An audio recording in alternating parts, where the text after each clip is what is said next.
नमस्कार, मैं अशोक कुमार पांडे और स्वागत है आपका टीसीएच पर। अखिलेश यादव की एक फोटो आई। दिल्ली में एक मस्जिद के अंदर वो बैठे हुए थे, उनके साथ थे मुहिबुल्लाह नदवी। मुहिबुल्लाह नदवी आप जानते हैं, दिल्ली की एक मस्जिद के इमाम थे। उनको टिकट दिया गया, रामपुर से चुनाव लड़ाया गया और रामपुर से वो सांसद हो गए। तो मुहिबुल्लाह नदवी के साथ अखिलेश जी की तस्वीर आई मस्जिद के अंदर बैठे हुए, और आप ये समझिए कि पूरे गोदी मीडिया को बुखार हो गया। पूरा गोदी मीडिया पागलों की तरह चीखने लगा, तमाम मीम बनने लगे। और अंजना ओम कश्यप तो बाकायदा टीवी शो करती हैं इस इशू पर, जिसमें दिखाया यह जाता है कि योगी आदित्यनाथ जो है वो कांवड़ियों पर फूल बरसा रहे हैं, जबकि अखिलेश जो है वो बैठे हुए हैं एक मस्जिद में।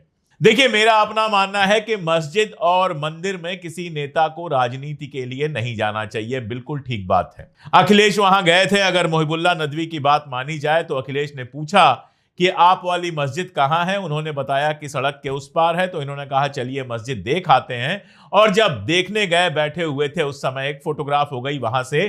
कोई पॉलिटिकल भाषण, कोई पॉलिटिकल मैसेज, कोई राजनीतिक बात वहां से नहीं की गई। तो मस्जिद में जाना गुनाह हो गया। अखिलेश यादव का मस्जिद के अंदर जाना या किसी का भी मस्जिद के अंदर जाना गुनाह हो गया। आप अगर देखेंगे नरेंद्र मोदी जी को, तो मंदिरों में उनकी ऐसी ऐसी और इतनी तस्वीरें मिल जाएंगी कि कई बार तो यह लगता है कि पुजारी हैं या फिर हमारे देश के प्रधानमंत्री हैं। चुनाव आता है और मोदी जी की मंदिर यात्रा शुरू हो जाती है। अभी बिहार में चुनाव है। सीतामढ़ी में उन्होंने घोषणा की है कि माता सीता का भव्य मंदिर बनवाया जाएगा। राम मंदिर उनके चुनाव का मुद्दा था ही। वो पोस्टर आपको याद होगा जिसमें राम छोटे से हैं और नरेंद्र मोदी बहुत बड़े हैं, और भगवान राम की उंगलियां पकड़ के या भगवान राम को अंगुलियां पकड़वा के मंदिर तक ले जा रहे हैं। इस तस्वीर पर अंजना ओम कश्यप को कभी दिक्कत नहीं हुई थी, जिन्होंने कभी गलती से अपना नाम अंजना ओम मोदी कह दिया था। और उदाहरण ढूंढते जाएंगे तो ढूंढते ढूंढते थक जाएंगे। कांवड़ यात्रा चल रही है, धार्मिक यात्रा है, ठीक है, चल रही है, अच्छी बात है। तमाम वीडियोस मारपीट के, फलाना ढिमका सब आ चुके हैं, हमने भी उस पर वीडियो किया है। कांवड़ यात्रियों के बैठ के पैर दबाए जा रहे हैं। पुलिस अधिकारी जो हैं वो कांवड़ यात्रियों के पैर दबा रहे हैं। ऐसा लगता है कि उत्तर प्रदेश में पुलिस अपराध रोकने के लिए नहीं, कांवड़ियों का स्वागत करने के लिए है। हेलीकॉप्टर से फूल गिराए जाते हैं, कोई पैर दबा रहा है, खुद योगी जाकर फूल बरसा रहे हैं। यह सब गलत नहीं है। यह धर्म का राजनीतिक प्रयोग नहीं है। यह राजनीति में सांप्रदायिकता नहीं है। इस पर कोई सवाल नहीं उठना चाहिए। मस्जिद में कोई बस चला गया तो उससे दिक्कत हो गई।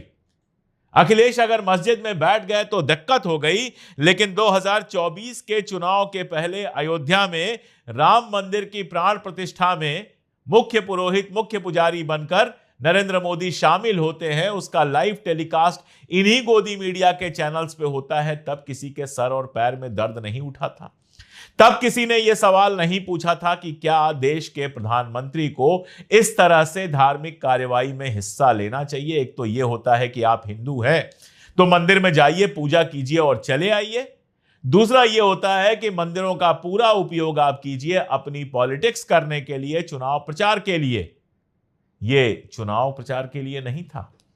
राम मंदिर में जो प्राण प्रतिष्ठा जल्दी जल्दी में चुनाव के पहले करवाई गई, वो चुनावी फायदे के लिए नहीं थी। उस पर अंजना ओम कश्यप या गोदी मीडिया के दूसरे चैनल्स को कहीं कोई दिक्कत नहीं हुई।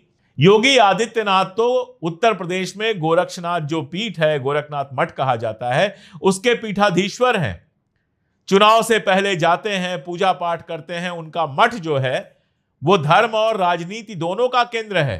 तो आदित्यनाथ अपने मठ में बैठकर राजनीति करें तो कोई दिक्कत नहीं है। गाय की पीठ सहलाएं तो उसका वीडियो वायरल किया जाए तो कोई दिक्कत नहीं है। लेकिन अगर अखिलेश जी चले गए किसी मस्जिद में और तस्वीर खिंचा ली तो इनको दिक्कत हो जाती है।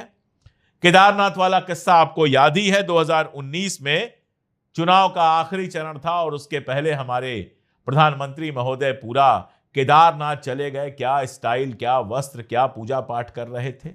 विवेकानंद रॉक पे चले गए पिछले चुनाव से पहले। बंगाल में चुनाव था तो काली मंदिर चले गए। काली जी की पूजा तभी याद आई जब बंगाल में चुनाव था, बंगाल में दोबारा चुनाव होगा, फिर काली जी की पूजा करते हुए नजर आएंगे।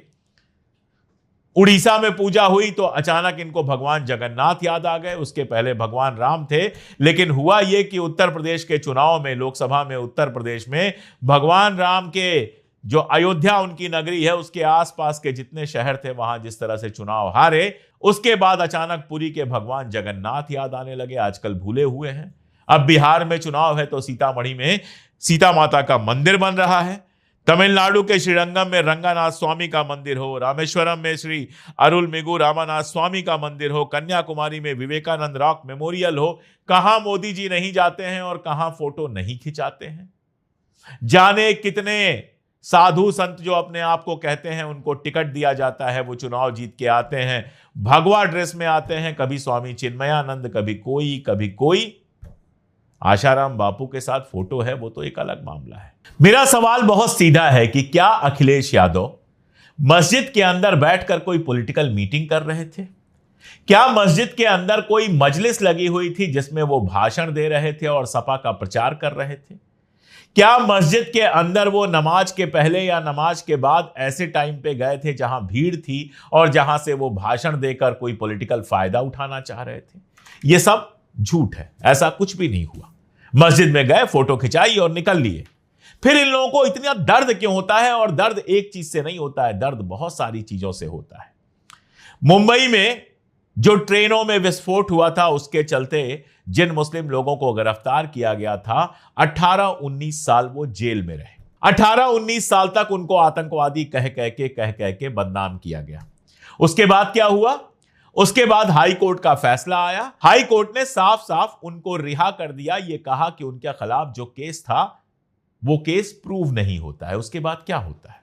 कई बार थोड़ा दुख होता है, लेकिन महाराष्ट्र के कांग्रेस के नेता भी आगे आकर यह बोल रहे हैं कि ये आतंकवादी छूट गए, इनको नहीं छोड़ा जाना चाहिए था। भाई, आपको हाईकोर्ट के ऊपर भरोसा नहीं है? आपके समय में यह केस हुआ था, 18 साल का मौका था इस मुकदमे के लिए। पुलिस ने अपनी तरफ से सारे सबूत रखे। अगर हाईकोर्ट ने उसको स्वीकार नहीं किया तो भी आप उनको आतंकवादी कहेंगे? कमाल है ये तो। भाजपा कहे तो कहे, महाराष्ट्र में जब कांग्रेस के नेता ऐसा कह रहे हैं तो वाकई आश्चर्य होता है कि कांग्रेस को हो क्या गया है। कहां तक उनको यह पछतावा सामने आकर दिखाना चाहिए था कि हमारे समय में गलत लोगों को गिरफ्तार किया गया। और यह किसी के साथ भी हो सकता है, गलत लोग गिरफ्तार हो सकते हैं। हालांकि जिस तरह से दिखता है कि कहीं 20 साल जेल में रहे, कहीं 15 साल जेल में रहे, कहीं 10 साल जेल में रहे, और जाने कितने केसेस हमारे सामने आ चुके हैं, जिन केसेस में लोग लंबे लंबे समय तक जेल में रहने के बाद बेदाग रिहा हुए। कोर्ट्स ने उनको बिल्कुल रिहा किया, कहा कि इनके खिलाफ कोई सबूत नहीं है। इतने सबके बाद सवाल तो यह उठना चाहिए कि क्या कोई साजिश चल रही थी कांग्रेस का राज होने के बावजूद? क्या पुलिस में और बाकी सारी जगहों में ऐसे लोग थे जो जानबूझकर इन मसलों में मुसलमानों को फंसाते थे और लंबे लंबे समय तक जेल में रखते थे और इस बहाने देश में परसेप्शन बनाते थे कि मुसलमान आतंकवादी हैं? उल्टे हाई कोर्ट से रिहा होने के बाद आप कह रहे हैं कि ये आतंकवादी हैं। ये तो दरअसल कानून और संविधान का अपमान है, हाई कोर्ट का अपमान है। आपके खिलाफ कुछ होता है तो आप भाग के हाई कोर्ट में जाते हैं। क्यों जाते हैं? क्योंकि हाई कोर्ट से आपको लगता है न्याय मिलेगा।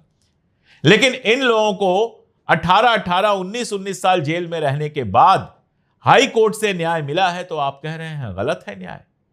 महाराष्ट्र सरकार तो गई है सुप्रीम कोर्ट में और सुप्रीम कोर्ट ने स्टे भी दे दिया है, लेकिन इतना कहा है कि इन लोगों को फिर से गिरफ्तार करने या जेल में डालने की जरूरत नहीं है। तो ठीक है, सुप्रीम कोर्ट में मुकदमा चलेगा। जो सबूत हाई कोर्ट में रखे गए थे वही सबूत सारे के सारे रखे जाएंगे सुप्रीम कोर्ट में। उसके बाद सुप्रीम कोर्ट फैसला करेगा, तब तक इंतजार कीजिए।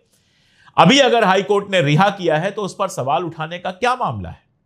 और यही लोग जो 18 साल जेल में रहकर छूटे हुए लोगों को, बेगुनाह साबित हुए लोगों को आतंकवादी कह रहे हैं, यही लोग उमर खालिद, शर्जील इमाम और तमाम लोगों पर चुप हैं जो 5 साल से जेल में हैं, लेकिन जिनके खिलाफ अभी मुकदमा भी शुरू नहीं हुआ है। आपने कभी सुना है उमर खालिद को लेकर इन लोगों के बयान? कभी किसी को सुना है? चंद्रचूड़ साहब कहा करते थे जमानत मिलना नियम होना चाहिए, जमानत मिलना नॉर्मल होना चाहिए, जेल में रहना जो है वो सही नहीं है, जमानत मिलनी चाहिए जब तक सजा तय ना हो, जब तक सजा उसकी मुकर्रर ना हो जाए, जब तक किसी को सजा मिल ना जाए। लेकिन वही चंद्रचूड़ साहब की कोर्ट से वापस लेना पड़ा था उमर खालिद को अपना केस। वापस लेने का मतलब सीधा यह होता है कि आपसे मुझे न्याय की उम्मीद ही नहीं है। डेट पे डेट पड़ती रहती है, कभी वकील साहब गायब हो जाते हैं, कभी जज साहब गायब हो जाते हैं, कभी कुछ होता है, कभी कुछ होता है। इसका मतलब क्या है? इसका मतलब बहुत सीधा सीधा है कि आप अगर हिंदू धर्म से जुड़ा कुछ भी करें, कैसे भी धार्मिक कृत्य करें, किसी भी चीज को जस्टिफाई करें, लिंचिंग करने वालों को माला पहना दें, कांवड़ यात्रा निकालने वालों के पैर दबाएं, उनके ऊपर फूल बरसाएं। अरे भाई, कांवड़ यात्रा धार्मिक यात्रा है, आप तो सरकार में है ना, सारी व्यवस्था कीजिए, सुरक्षा की व्यवस्था कीजिए, सारी सुविधाएं दीजिए। ये फूल बरसाने और पैर दबाने का क्या तमाशा है? लेकिन नहीं, वो होगा और उस पर कोई कुछ नहीं कहेगा। लेकिन अगर अखिलेश चले गए मस्जिद में तो ब्रजेश पाठक जो डिप्टी सीएम हैं वो कहेंगे अखिलेश नमाजवादी हैं। तो ब्रजेश पाठक कौन से वादी हैं? उनको कांवड़वादी कहा जाए या कोई और वादी कहा जाए, गाड़ी तोड़वादी कहा जाए, कौन सा वादी कहा जाए बताइए? योगी जी कहते हैं कांवड़ियों को कुछ लोग बदनाम करने की कोशिश कर रहे हैं। अरे भैया, जो वीडियो आपके सामने आ रहे हैं उन वीडियोज में गाड़ियां तोड़ते हुए जो नजर आ रहे हैं वो क्या कोई साजिश करने वाले लोग हैं? सबके चेहरे दिखाई दे रहे हैं। ढूंढ लीजिए, उनको गिरफ्तार कर लीजिए और उसके बाद देखिए कि वो असली कांवड़िए हैं या फिर उनको बदनाम किया जाता है। रात को सड़क पे निकलिए, फुल वॉल्यूम में डीजे बजता है, बिना हेलमेट के एक एक गाड़ी पे 3-3 लोग सवार होकर जाते हैं। बदनाम करने की कोशिश कौन कर रहा है? लेकिन कांवड़ को कुछ मत कहो, उससे अगर सड़क का जाम होता है तो कुछ मत बोलो, और किसी जुलूस से अगर सड़क पे जाम लगता है तो कुछ मत बोलो। नमाज के लिए 10 मिनट अगर कोई बैठ गया सड़क पर तो उस पर तमाशा सारा कर दो, इस हद तक तमाशा कर दो कि कोई अपने घर की छत पर भी नमाज न पढ़वा पाए। सामूहिक रूप से 10, 20, 50 लोग किसी एक घर की छत पर खड़े होकर, छत पर बैठकर भी नमाज न कर पाए, कोई गाड़ी के अंदर, ट्रेन के अंदर अपनी सीट पर नमाज पढ़ रहा हो, उसका वीडियो वायरल कर दो, वो अपराध है। लेकिन कांवड़ निकालना जो है वो सवाब है, कमाल है। और हमारी गोदी मीडिया जिस तरह से गिरती चली गई है इसका तो कोई हिसाब किताब ही नहीं है। कई बार समझ में आता है कि शायद ही दुनिया में कोई मीडिया इतना गिरी हो जितना अपनी गोदी मीडिया गिरी है। आप मुख्यमंत्री द्वारा फूल बरसाना, इसको आप सही साबित कर रहे हो कि यह बड़ा महान काम है, लेकिन अखिलेश यादव का मस्जिद में चला जाना जैसे कोई अपराध है। मैं अपना एक किस्सा सुनाऊं।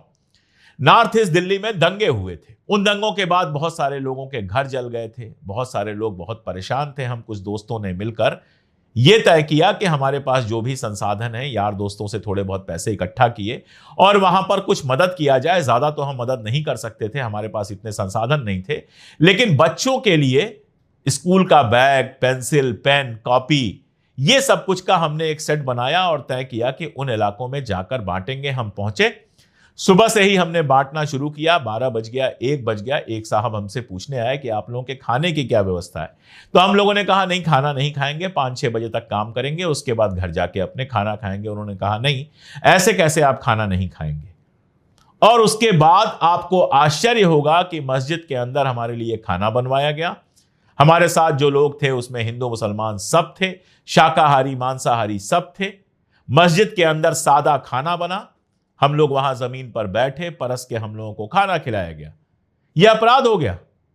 किसी मंदिर में जाकर अगर प्रसाद ले ले तो वो ठीक है, लेकिन किसी मस्जिद में अगर हमने खाना खा लिया या अखिलेश चले गए तो वो अपराध हो गया। उससे हमारा धर्म बदल गया या फिर क्या हो गया हमारे साथ? कुछ नहीं हुआ। लेकिन तमाशा बनाने के लिए आप तमाशा बना सकते हैं, जितना चाहें उतना तमाशा बना सकते हैं। जामा मस्जिद के सामने अगर हुड़दंग होती है तो वो आपके लिए खबर नहीं है, उसकी मजम्मत, उसकी मलामत आप नहीं कर सकते हैं। लेकिन अगर जामा मस्जिद में कोई हिंदू नेता चला जाए तब आपको बहुत ज्यादा दर्द होने लगता है। कमाल है भाई। मोदी जी जब जाते हैं, शेखों से गले मिलते हैं, उनको अपना भाई कहते हैं, तो यह सेकुलरिज्म हो जाता है। ये मोदी जी का बड़ा दिल, मोदी जी की फराक दिली हो जाती है, मोदी जी की महानता हो जाती है। तस्वीरें तो राजनाथ सिंह की भी आपको मिल जाएंगी, मोदी जी की भी आपको मिल जाएंगी, कहीं चद्दर चढ़ा रहे हैं, कहीं टोपी पहने हैं, कहीं कुछ कर रहे हैं, तब कोई दिक्कत नहीं होती है। लेकिन जिस मस्जिद का इमाम सांसद हो अखिलेश जी की पार्टी का, उस मस्जिद में अगर 10-15 मिनट के लिए अखिलेश जी चले गए तो नौटंकी शुरू हो जाती है। इसको क्या कहा जाता है मुझसे बेहतर आप समझते हैं। मैं बहुत कड़े शब्दों का इस्तेमाल नहीं करना चाहता, लेकिन इतना ही कहूंगा कि इस मीडिया को देखकर वाकई शर्म आती है। आपको भी आती है? अगर आती हो तो कमेंट में जरूर बताइएगा। आज के लिए इतना ही, बहुत शुक्रिया।